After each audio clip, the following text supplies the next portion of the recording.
ఏడ దొరికింది సంతరా ఇదే? అబ్బో, ఏ దేశం నుంచి వచ్చావు? కాయలు మగయో ఆడయో కూడా చూస్తున్నావా ఏంది? చూపేంద్రా నాయన, మంచి కరువులో ఉన్నట్టున్నావా? వీళ్ళేంది బావా, యాపిల్స్ దానిమ్మ ఎప్పుడు చూడనట్టు మొహాలు అట్టే పెట్టారా? యాడ్ నుంచి వచ్చారు వీళ్ళంతా? 2 రోజులు 10 మంది తిడి షాప్ మూసుకోవడమే, కొనేది ఉందా చూడడమేనా? ఏం పాప, కాయలు కోసు తింటావా లేకపోతే డైరెక్ట్గా నవిలేస్తావా? కోసుకునే తింటా.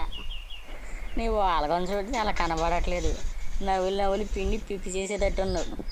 అయిపోయింది ఈ దెబ్బకి. బ్యాండ్రీ మని ఆడవడమే. అమ్మో, నేను వీళ్ళ దగ్గరికి వెళ్ళను, నన్ను అమ్మకురారే. ఫ్రిడ్జ్లో పెట్టి వారం రోజులు దాచి దాచి మరీ తింటారు. ఎరా బంటిగా, ఏం చేస్తున్నా? ఎరా, కాయలు అమ్మడం మానేసి ఆడపిల్లతో సోదేస్తున్నావు ఏంట్రా?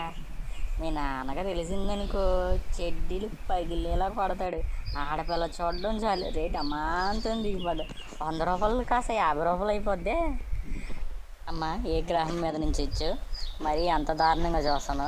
ఆరెంజ్ చేశానే అని. అఖిల్ బావా, దానిమ్మ బొమ్మది.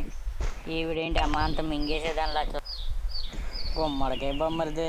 ఇక ఆదివారం కూడా హాలిడేస్ ఇవ్వట్లేదు, అందులోనూ వర్షం పడుతుంది.